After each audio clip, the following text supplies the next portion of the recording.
আবার ওই প্রেস ক্লাবের সামনে দাঁড়িয়ে গণতন্ত্রের জন্য, সুষ্ঠু নির্বাচনের জন্য এবং ফ্যাসিবাদ কথা বলতে হবে, এই সমস্ত ধরনের সমাবেশের জন্য বাংলাদেশের মানুষ প্রস্তুত ছিল।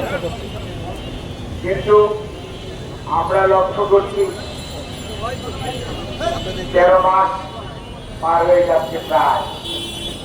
ফ্যাসিবাদ পালিয়েছে কর্তৃত্ববাদী শাসক আজকে পার্শ্ববর্তী দেশে আশ্রয় নিয়েছে।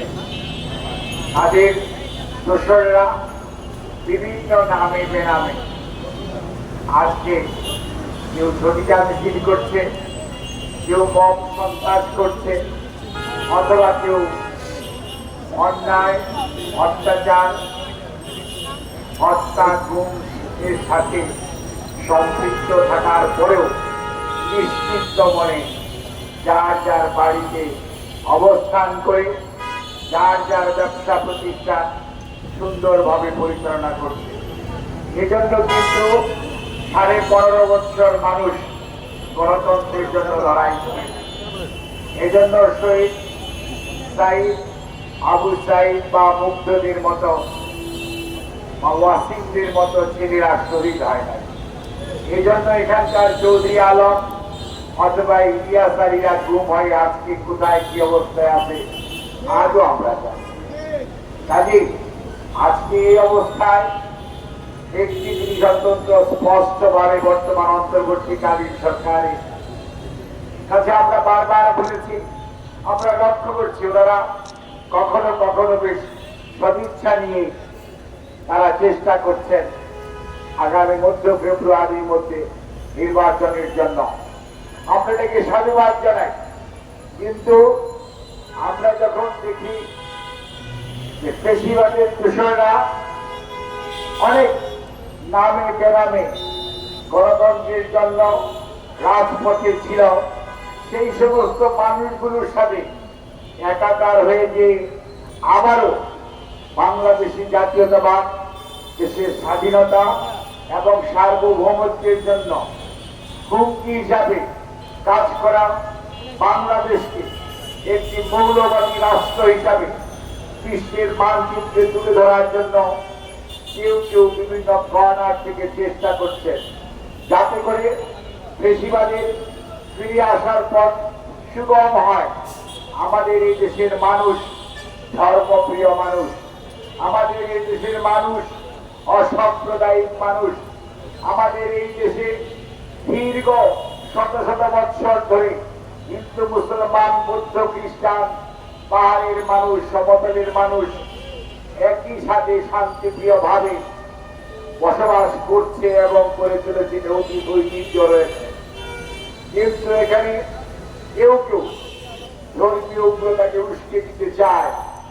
আজকে মনে রাখতে হবে, আমরা অত্যন্ত ধৈর্যের সঙ্গে এবং মনে রাখতে হবে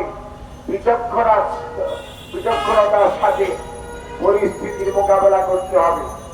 আমার ধর্ম আমি করব, আপনার ধর্ম আপনি করবেন।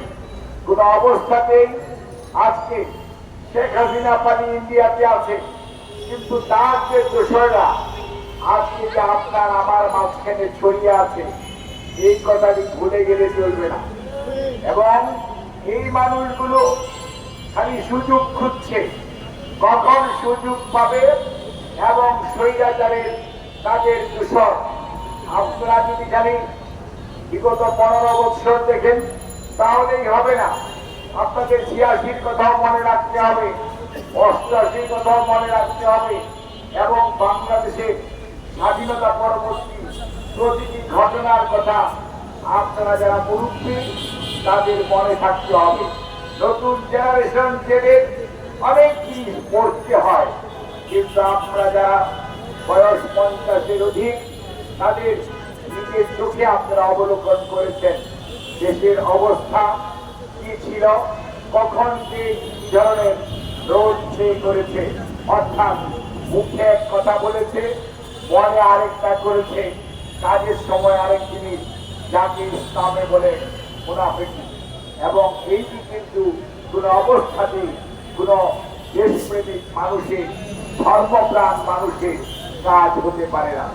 কাজেই আপনাদের এবং আমাদের সবাইকে মনে রাখতে হবে, আজকে আমরা শুধু আওয়ামী লীগকে শুধু নয়, শেখ হাসিনার যারা দোষর তাদেরকে সহ, অর্থাৎ আজকে অনেক মানুষ, অনেক নেতা আছে।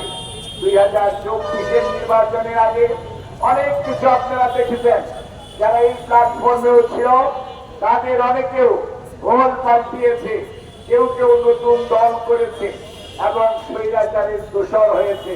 তারা ভেবেছিল এটি বোধহয় যে ক্ষমতা প্রলম্বিত হবে, দীর্ঘদিন তারা সেই সুযোগ সুবিধা ভোগ করতে পারবে।